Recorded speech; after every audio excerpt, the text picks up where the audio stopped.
한국에서 배워올 게 뭐가 있다고 지금 한국을 간다는 거야? 여기 영국 BBC 방송국. 한국에 가서 영국 문제의 답을 찾겠다는 한 기자의 이야기에 모두 황당한 표정으로 쳐다보고 있습니다. 영국의 문제인데 왜 한국을 가야 하는지 열변을 토했던 이 기자는 한국에서 엄청난 일을 겪게 되었다고 하는데요. 대체 무슨 사연일까요?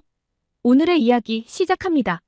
안녕하세요. BBC 경제 담당 기자 에밀리입니다. 저는 3년 전 런던 정경대학을 졸업하고 BBC에 입사했습니다.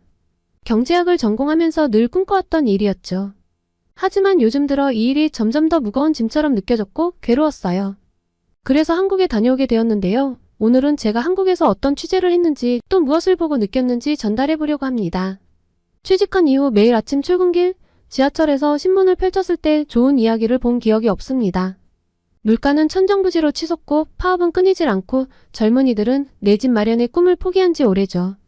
한때 해가 지지 않는 나라로 불리던 영국의 모습은 온데간데없고 대신 영국병이라는 말이 다시 회자되고 있습니다. 그러던 어느 날 편집장님이 저를 급하게 불렀습니다. 에밀리, 버밍엄에서 긴급 뉴스가 들어왔어. 시 정부가 파산을 선언했다더군. 순간 귀를 의심했습니다. 버밍엄이라니 영국 제2의 도시 아닌가요? 믿기 힘들겠지만 사실이야. 당장 현장으로 가서 취재해와. 기차에 올라타면서 마음이 무거워졌습니다. 학창시절 버밍엄에서 열린 경제 포럼에 참석했던 기억이 났습니다. 그때만 해도 활기 넘치고 희망찬 도시였는데 불과 몇 년 사이에 어쩌다 이렇게 된 걸까요? 차창 밖으로 스쳐 지나가는 풍경을 보며 생각에 잠겼습니다. 영국 경제의 현주소를 보여주는 상징적인 사건이 될 것 같았습니다. 이번 취재 내용은 엄청난 반향을 불러일으킬 것 같았죠. 그래서인가 두려움도 밀려왔습니다. 과연 내가 이 복잡한 상황을 제대로 전달할 수 있을까 싶었거든요. 버밍엄에 도착하자마자 충격적인 광경이 펼쳐졌습니다. 한적한 거리, 문 닫은 상점들, 시민들의 얼굴에 깃든 절망감. 활기찬 도시의 모습은 온데간데 없었습니다. 시청 앞에 모인 시위대의 목소리가 귓가에 울렸습니다. 일자리를 달라. 생활고를 해결하라. 시장가의 인터뷰는 더욱 충격적이었습니다. 버밍엄시의 부채가 10억 파운드에 달한다는 사실, 그리고 이를 해결할 뾰족한 방법이 없다는 절망적인 현실을 마주했습니다. 시장의 목소리에는 체념과 무력감이 가득했죠. 우리는 더 이상 시민들에게 필요한 기본적인 서비스조차 제공하기 어려운 상황입니다. 인터뷰를 마치고 나오는 길에 한 노인을 만났습니다. 그분의 이야기는 가슴을 더욱 아프게 했습니다. 난 평생 이 도시에서 살았네. 하지만 지금은 내가 아는 그 버밍엄이 아니야. 연금은 물가를 따라가지 못하고 병원에 가려면 몇 달을 기다려야 해. 이건 내가 젊은 날 뼈빠지게 일하며 기대했던 그런 노후가 아니야. 취재를 마치고 런던으로 돌아오는 기차 안에서 오늘 본 모든 것들을 정리해보려 했습니다. 하지만 머릿속은 여전히 혼란스러웠습니다. 창밖으로 보이는 평화로운 풍경 속에 숨겨진 경제적 고통이 느껴지는 듯 했습니다. BBC 본사에 도착해 데스크에 앉자마자 버밍엄 취재 내용을 바탕으로 기사를 쓰기 시작했습니다. 하지만 키보드를 두드리면서도 이 기사가 과연 무엇을 바꿀 수 있을지 의문이 들었습니다. 영국의 경제 위기는 이미 너무 깊어져 있었고 해결책은 보이지 않았습니다. 뭔가 이 상황에 대해 답이 될 수 있는 기사를 내고 싶다라는 마음이 커졌습니다. 그래서 외국의 사례를 찾아보며 해답을 찾아보려고 했는데요. 그러던 중 우연히 한국의 경제 성장 사례를 접하게 되었습니다. 전쟁의 폐허에서 세계 10위권의 경제대국으로 성장한 한국의 이야기는 마치 동화 같았어요. 저는 곧바로 한국에 대해 더 자세히 알아보기 시작했습니다. 한국의 경제 성장률, 주요 산업, 교육 시스템 등을 공부하면서 점점 더 흥미로워졌습니다. 특히 제조업 분야에서의 성과가 놀라웠어요. 반도체, 자동차, 조선 등 주요 산업에서 세계적인 기업들을 보유하고 있다는 사실이 인상 깊었습니다. 한창 한국에 푹 빠져서 공부하던 어느 날 동료 기자 톰이 흥미로운 이야기를 꺼냈습니다. 에밀리, 완전 한국에 빠져있네. 예전에 채널5에서 방영한 한국 특집 프로그램도 봤어? 요새 너가 하도 한국해서 나도 좀 찾아보다가 봤는데 정말 대단하더라고. 톰의 말에 귀가 솔깃해졌습니다. 아니, 못 봤는데. 어떤 내용이었어? 알렉산더 암스트롱이 한국을 직접 방문해서 찍은 거야. 서울, 부산, 제주도를 돌아다니면서 한국의 문화와 경제에 대해 취재했어. 그런데 말이야, 암스트롱이 한국을 표현한 말이 정말 인상적이었어. 어떻게 표현했는데? 미친 듯이 강렬한 나라라고 했어. 그 말을 들으니 더 궁금해지더라고. 톰의 말을 듣고 나니 제가 공부하고 있던 내용들이 더욱 실감나게 다가왔습니다. 그날 저녁 퇴근 후 곧바로 채널5의 프로그램을 찾아 시청했어요. 화면 속 한국의 모습은 제가 책으로만 공부했던 것과는 또 달랐습니다. 서울의 화려한 야경, 최첨단 기술로 가득한 도시의 모습, 그리고 활기 넘치는 사람들까지 특히 경제 성장에 대한 부분이 더욱 생생하게 와닿았어요. 프로그램을 보면서 계속 떠오르는 생각이 있었습니다. 어떻게 이런 성장이 가능했을까? 우리 영국과는 무엇이 다른 걸까? 그리고 무엇보다 우리가 배울 점은 없을까? 다음날 출근길에 만난 동료들 사이에서도 한국 이야기가 화제였습니다.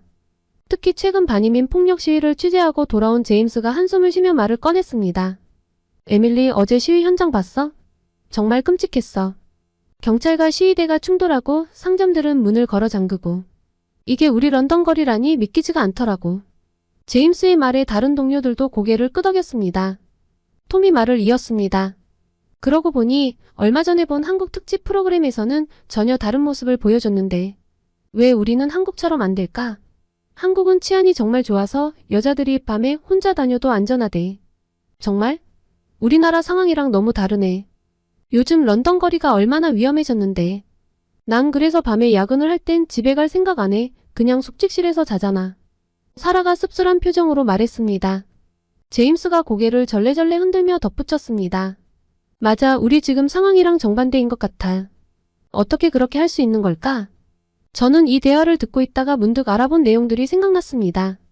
그러고 보니 한국은 경제 성장뿐만 아니라 사회 안전 면에서도 놀라운 성과를 거뒀다고 하더라.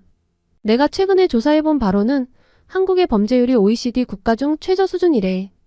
동료들이 호기심 어린 눈으로 저를 바라봤습니다. 저는 계속해서 말을 이어갔습니다. 게다가 한국은 CCTV 설치율이 세계 최고 수준이었어. 범죄 예방과 해결에 큰 도움이 된다고 하더라고. 우리나라도 참고해볼 만한 점이 많을 것 같아. 톰이 고개를 끄덕이며 말했습니다. 그러고 보니 한국도 이민자들이 있을 텐데 어떻게 이민자들과 공존하고 있을까? 우리나라처럼 이런 갈등이 있진 않을까? 난 이런 점도 궁금하네. 좋은 질문이야, 톰. 제가 대답했습니다. 내가 알아본 바로는 한국도 최근 몇 년 사이에 이민자 수가 크게 늘었대. 하지만 우리나라처럼 큰 갈등은 없다고 하네. 오히려 다문화 정책을 통해 이민자들의 정착을 돕고 있다고 하더라고. 사라가 눈을 크게 뜨며 말했습니다. 와, 정말 대단하네. 우리도 그런 정책을 배워야 할 것 같아. 지금 우리나라 상황을 보면 정말 답답하거든. 제임스가 고개를 끄덕이며 말했습니다. 맞아요. 어제 시위 현장을 보면서 정말 마음이 아팠어. 우리가 언제부터 이렇게 됐을까 싶고 나라가 망가져가는 게 눈에 보이니까 속상하고. 한국의 사례를 자세히 알아보면 좋을 것 같아. 이 대화를 나누면서 제 마음속에는 한국에 대한 궁금증이 더욱 커져갔습니다. 단순히 경제 성장뿐만 아니라 사회 안정과 다문화, 공존 등 다양한 측면에서 한국의 성공 비결을 배울 필요가 있다는 생각이 들었습니다. 그때 저희의 대화를 유심히 듣던 편집장님이 입을 뗐습니다. 에밀리, 한국에 대해 공부가 꽤 된 것 같은데 한국 취재를 한번 가보면 좋을 것 같아. 우리나라의 위기에 대해서 해결책을 한번 한국에서 찾아보자고. 한국의 경제 성장과 함께 치안 관련해서도 담아보면 좀 좋겠고. 저는 고개를 끄덕이며 대답했습니다. 네, 편집장님. 꼭 그렇게 하겠습니다. 한국의 경제 성장, 사회 안정과 통합까지 저도 궁금한 게 정말 많아요. 한국에 대해서 깊이 있게 취재해 오겠습니다. 동료들도 제 말에 동의하며 응원의 말을 건넸습니다. 이 순간 제 마음속에는 한국 취재에 대한 기대와 설렘이 더욱 커졌습니다. 이번 취재가 단순히 한 나라의 성공 사례를 소개하는 것을 넘어 우리 영국 사회의 문제를 해결할 수 있는 실마리를 제공할 수 있을 거란 희망이 생겼습니다. 퇴근길 런던의 거리를 걸으며 저는 생각에 잠겼습니다. 불과 며칠 전만 해도 이 거리가 시위로 혼란스러웠다는 게 믿기지 않을 정도로 평화로워 보였습니다. 하지만 동시에 이 평화로움이 얼마나 깨지기 쉬운 것인지도 실감했습니다. 한국행 비행기를 타기 전 저는 다짐했습니다. 이번 취재를 통해 우리 영국이 다시 안전하고 번영하는 나라로 돌아갈 수 있는 길을 꼭 찾아오리라고. 이렇게 저의 한국 프로젝트가 본격적으로 시작되었습니다. 앞으로의 여정이 어떨지, 그리고 그 끝에 어떤 결과가 기다리고 있을지 정말 기대가 되더라고요. 없는 예산을 쪼개 한국에 가야 하기 때문에 저는 한국에 대해서 제대로 공부를 했어야 했습니다. 특히 관심 있던 부분은 한국의 급속한 경제 성장과 제조업 강국으로서의 위상, 그리고 문화 콘텐츠의 세계적 성공이었습니다. 먼저 한국의 경제 성장 과정을 살펴보았습니다. 1950년대 한국전쟁 이후 세계 최빈국 중 하나였던 한국이 불과 70년 만에 세계 10위권의 경제대국으로 성장한 과정은 그야말로 기적 같았어요. 이런 급속한 성장의 배경에 한국의 강력한 제조업 기반이 있었다는 점이 특히 인상적이었죠. 그리고 한국의 제조업이 GDP에서 차지하는 비중이 90%에 달한다는 사실에 놀랐어요. 우리 영국을 비롯한 많은 선진국들이 제조업 비중을 줄이고 서비스업 중심으로 산업 구조를 재편하고 있는 것과는 대조적이었거든요. 이런 강력한 제조업 기반이 한국 경제의 근간이 되고 있다고 생각했습니다. 그 중에서도 반도체와 조선 산업에서 한국이 세계적인 위치를 차지하고 있다는 점이 눈에 띄었어요. 특히 최근 뉴스를 통해 한국의 조선업계가 지난해 전 세계 선박 발주량의 37%를 수주했다는 소식을 접했는데 정말 대단하더라고요. 더욱이 고부가가치 친환경 선박 분야에서는 수주 점유율 1위를 차지했다니 한국 제조업의 경쟁력을 실감할 수 있었죠.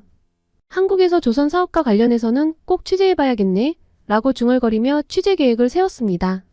그리고 이 출장은 톰과 함께 가기로 해서 각자 조사한 자료를 공유하고 또 어떤 점에 중점을 두어 취재를 할지도 고민을 했는데요. 저도 톰도 모두 자료 조사를 하면서 여러 번 혀를 내둘렀습니다. 에밀리 이것 좀 봐. 톰이 모니터를 가리키며 말했습니다. BTS가 비영어권 가수 최초로 5년 연속 글로벌 아티스트 차트 톱10에 들었대. 저는 놀라워하며 대답했습니다. 와 정말? K-팝의 영향력이 이 정도일 줄이야. 단순한 아이돌 문화가 아니라 거대한 문화 산업이 된 거네. 톰이 고개를 끄덕이며 덧붙였습니다. 그리고 여기 봐. 한류 관련 산업의 수출이 최근 5년간 연평균 13.7% 증가했대. 이건 정말 대단한 성장이야. 그러게 저는 동의하며 말했습니다. 그리고 여기 보니까 한류가 최근 5년 동안 37조 원에 달하는 생산 효과와 16만 개의 일자리를 창출했대. 문화 콘텐츠가 이렇게 큰 경제적 파급 효과를 낼 수 있다니 놀랍지 않아? 저는 다른 자료를 찾아보며 말을 이었습니다. 그리고 한국 드라마들의 성공도 대단해. 오징어 게임 같은 작품들이 전 세계적으로 히트를 치면서 한국의 국가 이미지까지 높이고 있고 새로운 경제 성장의 활로를 찾아주고 있지. 우리도 이런 새로운 부가가치를 창출해내야 하는데 흐름을 완전 놓친 거야. 톰은 고개를 끄덕이며 다른 자료를 보여주었습니다. 맞아. 그리고 이것 봐. 한국이 AI 분야에서도 급부상하고 있어.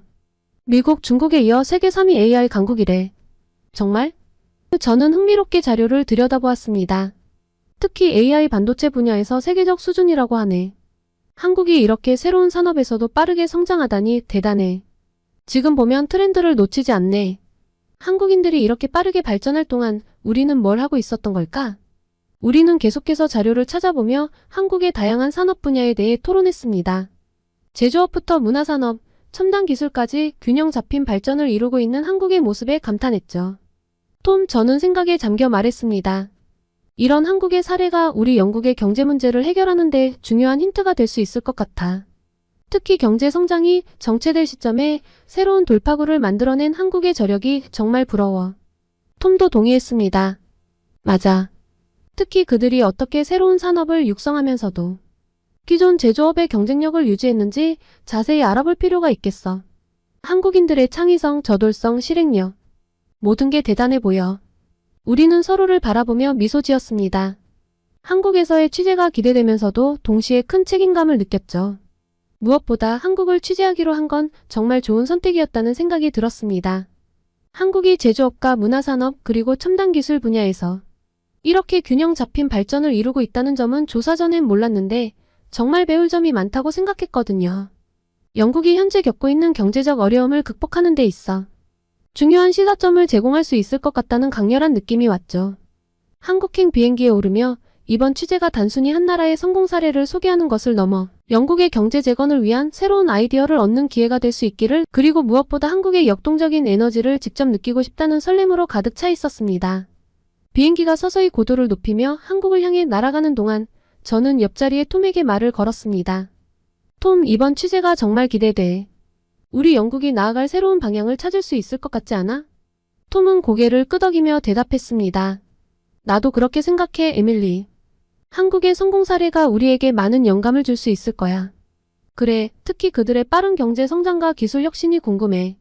어떻게 그렇게 짧은 시간에 그런 변화를 이뤄낼 수 있었을까? 톰이 생각에 잠겼다가 말했습니다. 교육 시스템이나 기업 문화도 중요할 것 같아. 우리와는 많이 다르다고 들었거든. 맞아. 저는 동의했습니다. 그런데 그걸 어떻게 우리 현실에 적용할 수 있을지 그게 가장 큰 과제가 될 것 같아. 톰이 미소를 지으며 말했습니다. 그래서 우리가 가는 거잖아. 직접 보고 듣고 느껴보자고.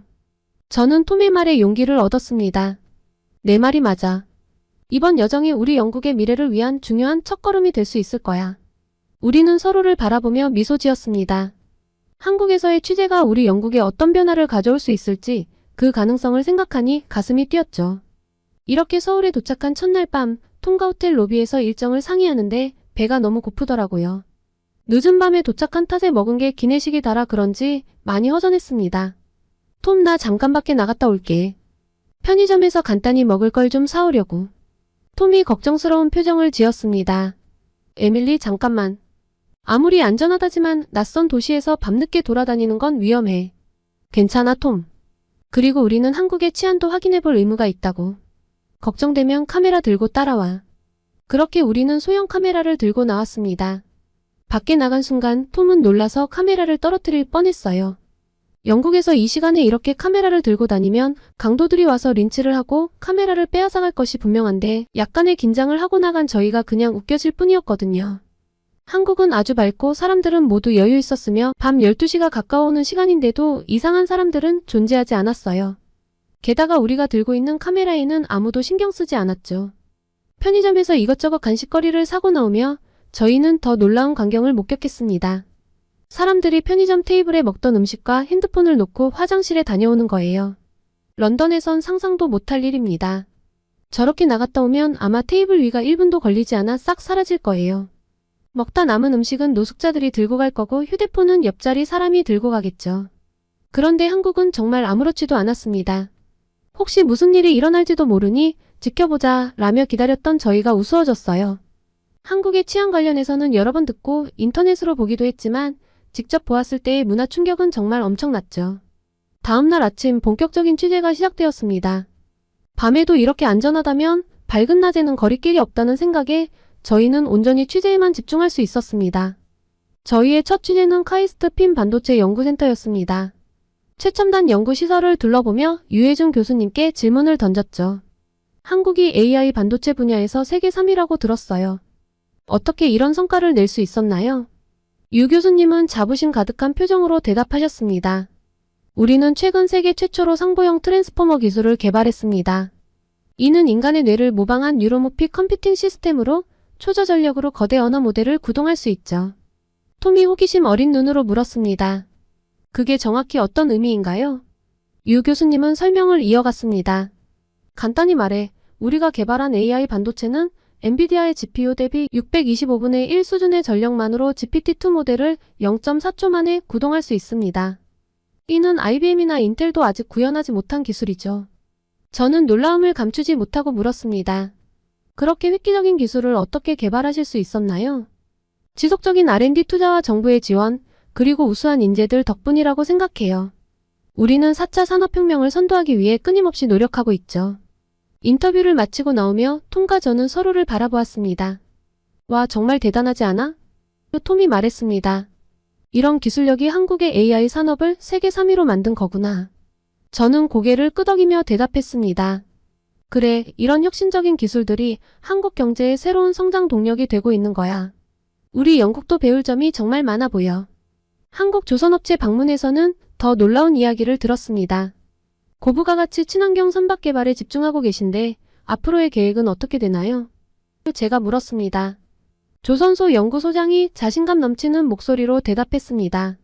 우리는 단순히 선박을 만드는 게 아닙니다. 미래 해양 운송의 패러다임을 바꾸고 있어요. 2030년까지 완전 자율운항 선박 기술을 상용화할 계획입니다. 톰이 감탄했습니다. 에밀리, 이건 정말 혁명적인데? 우리나라도 이런 비전이 필요해. 맞아, 톰. 한국의 혁신 속도가 정말 놀라워. 우리가 배울 점이 많아. 저는 더 자세한 내용을 알고 싶어 추가 질문을 했습니다. 지난해 세계 선박 시장에서 한국의 점유율은 어떻게 되나요? 연구소장은 자부심 가득한 표정으로 답변했습니다. 지난해 우리나라 조선업계가 전 세계 선박 발주량의 37%를 수주했습니다. 2018년 이후 최대 실적이죠. 특히 LNG선 등 고부가가치 친환경 선박 분야에서는 세계 1위를 차지했습니다.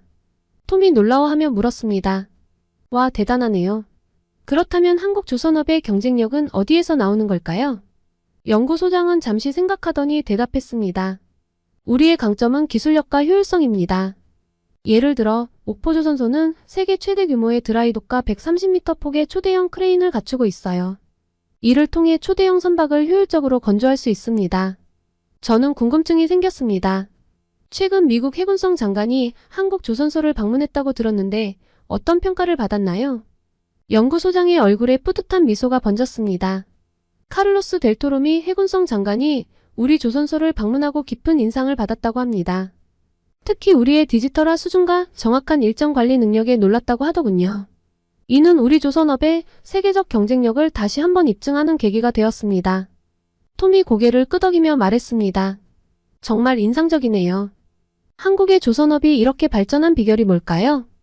연구소장은 잠시 생각에 잠기더니 대답했습니다. 끊임없는 혁신과 투자 그리고 숙련된 인력이 우리의 핵심 경쟁력입니다. 앞으로도 우리는 친환경 기술과 스마트십 개발에 주력할 계획입니다. 세계조선 시장의 선도 자리를 지키기 위해 계속해서 노력할 것입니다. 인터뷰를 마치고 나오면서 저와 톰은 한국 조선업의 밝은 미래에 대해 이야기를 나눴습니다. 세계 최고 수준의 기술력과 끊임없는 혁신 정신으로 한국 조선업이 앞으로도 세계 시장을 선도할 것이라는 확신이 들었습니다. 특정 분야가 아니라 다방면으로 이렇게 발전한 사업들이 많으니 한국이 안정적일 수밖에 없겠다는 생각에 정말 부러웠습니다. 그리고 저희는 저녁에 한강에 가보았습니다. 우리가 경험한 한국의 안전함을 한 번 더 경험해보고 싶었거든요. 밤 10시가 넘었는데도 사람들로 북적거렸죠. 조깅하는 사람, 자전거 타는 사람, 피크닉 즐기는 가족들까지. 톰이 놀란 목소리로 말했습니다. 에밀리, 이건 정말 믿기 힘들어. 런던에선 상상도 못할 광경이야. 그러게 말이야. 이게 바로 한국의 안전한 밤문화구나. 내가 읽은 기사들이 과장이 아니었어. 이 점에 대해서도 인터뷰를 좀 할 필요성을 느꼈어요. 다음날 우리는 한국에서 유학 중인 프랑스 출신 학생 소피와 만나 인터뷰를 진행했습니다. 소피는 서울대학교에서 국제관계학을 공부하고 있다고 했습니다. 소피, 한국의 치안에 대해 어떻게 생각하세요? 제가 물었습니다. 소피의 눈이 반짝였습니다. 정말 놀라울 정도로 안전해요.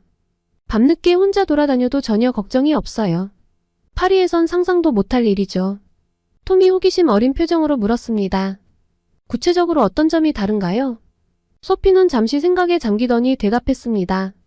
예를 들어 지난주에 새벽 2시쯤 도서관에서 공부하다가 집에 걸어갔어요. 한국에선 이게 일상적인 일이더라고요. 하지만 파리였다면 절대 그렇게 하지 않았을 거예요. 게다가 여기선 길거리에서 스마트폰을 사용해도 안전하고 카페에 노트북을 두고 화장실에 다녀와도 그대로 있어요. 이런 경험들이 정말 신선했어요. 저는 궁금해졌습니다. 한국의 이런 안전한 환경이 당신의 유학 생활에 어떤 영향을 미쳤나요? 소피가 활짝 웃으며 대답했습니다. 제 유학 생활의 질을 크게 향상시켰어요. 안전에 대한 걱정 없이 학업과 문화 체험에 집중할 수 있어서 정말 좋아요.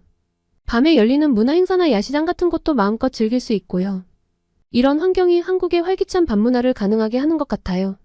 톰이 고개를 끄덕이며 말했습니다. 정말 인상적이네요. 한국의 이런 안전한 환경이 어떻게 만들어졌을까요? 소피는 잠시 생각하더니 답변했습니다. 제가 보기에는 여러 요인이 있는 것 같아요. 엄격한 법 집행, 발달된 CCTV 시스템, 그리고 무엇보다 시민들의 높은 준법 의식이 중요한 역할을 하는 것 같아요. 물론 이런 광범위한 감시가 프라이버시 문제를 일으킬 수 있다는 점도 인식하고 있어요. 인터뷰를 마치고 나오면서 저는 톰에게 말했습니다. 들었지? 우리가 경험한 게 특별한 게 아니라 일상이래. 한국의 이런 안전한 환경이 사회 발전에 큰 역할을 하고 있는 것 같아. 톰이 동의하며 덧붙였습니다. 맞아. 안전한 환경이 경제활동과 문화 발전에도 긍정적인 영향을 미치는 것 같아. 정말 사소한 부분들까지 배울 점이 정말 많네. 마지막으로 저희는 서울대학교에서 경제학을 강의하는 마이클 로빈슨 교수를 만났습니다. 미국 출신인 로빈슨 교수는 한국 경제에 대한 연구로 유명한 전문가입니다. 우리가 목격한 한국의 놀랍고 빠른 발전 속도에 대해 그의 의견이 궁금했습니다. 로빈슨 교수님, 한국의 경제 성장을 어떻게 평가하시나요? 제가 물었습니다. 로빈슨 교수는 잠시 생각에 잠기더니 답변을 시작했습니다. 한국의 경제 성장은 정말 놀라운 사례입니다. 세계은행이 한국을 중진국의 필독서라고 부르는 이유가 있죠. 투자, 기술 도입, 혁신. 이 세 가지가 한국 발전의 핵심이었습니다. 특히 위기를 기회로 전환하는 능력이 대단해요. 톰이 호기심 어린 눈으로 물었습니다. 그렇게 빠른 성장이 가능했던 이유가 무엇일까요? 로빈슨 교수는 열정적으로 설명을 이어갔습니다.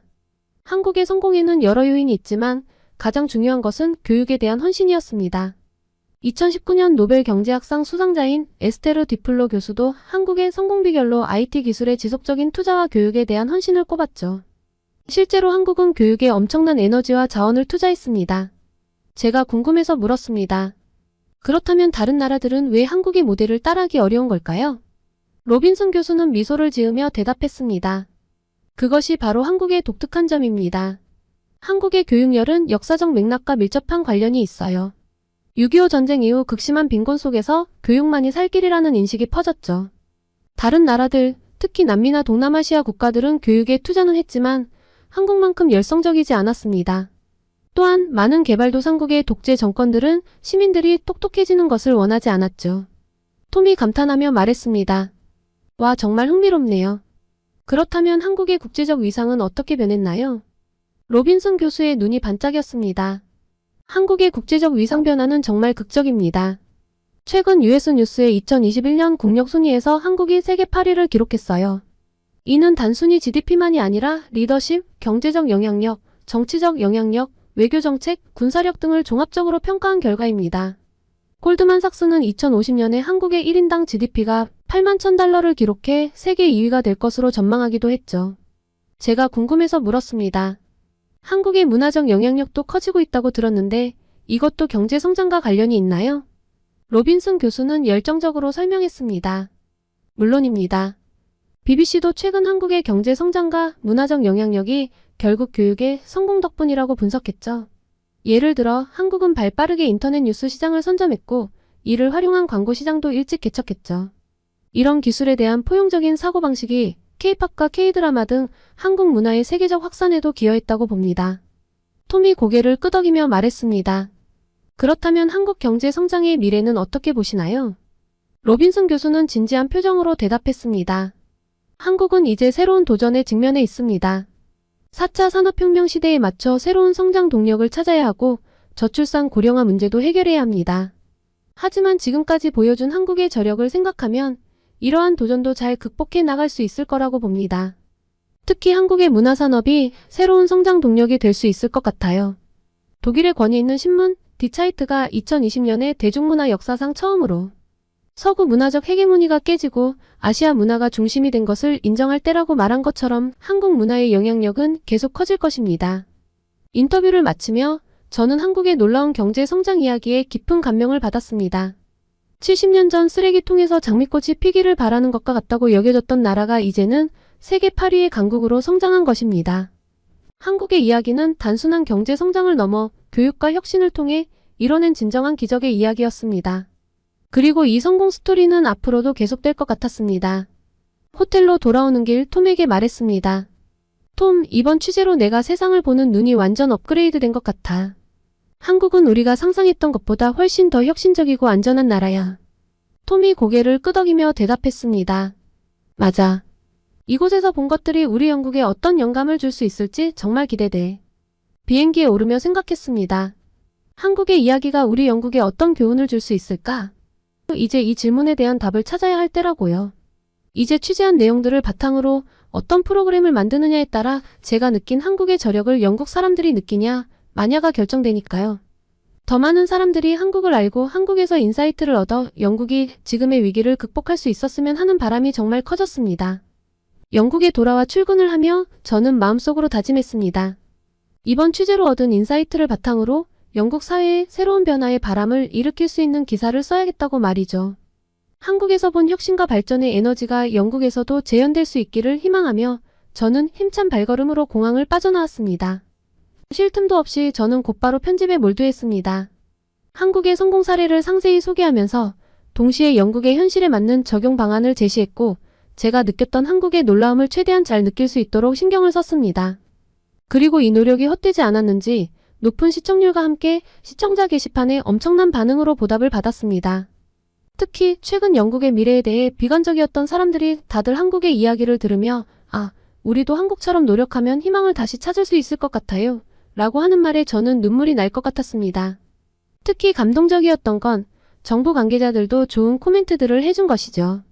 이 보도를 통해 우리가 나아가야 할 방향을 발견했다는 총리의 발언이 뉴스에 보도되었을 때 저는 눈물이 날 것 같았습니다. 이 경험을 통해 저는 제 미래에 대해 진지하게 고민하게 됐습니다. 한국과 영국 두 나라 사이의 가교 역할을 하는 전문 저널리스트가 되고 싶다는 꿈이 생겼거든요. 그래서 한국어를 배우기 시작했고 한국 문화와 역사에 대해 더 깊이 공부하고 있습니다. 이렇게 폭발적인 방송 반응을 보며 서울에서의 마지막 날이 떠올랐어요.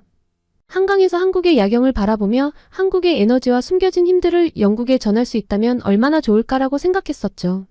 그리고 지금 그 꿈을 조금씩 이뤄가고 있다는 생각에 가슴이 벅차올랐어요. 앞으로도 저는 계속해서 한국과 영국 사이의 이해를 높이고 양국이 서로의 장점을 배우며 성장할 수 있는 좋은 컨텐츠를 만들기 위해 노력할 거예요. 쉽지 않겠지만 한국에서 취재를 하며 배운 끈기와 열정으로 꼭 해내고 말겠다고 다짐해봅니다. 이 긴 이야기를 들어주신 한국의 모든 분들도 제 행보를 기대해 주시면 감사하겠습니다.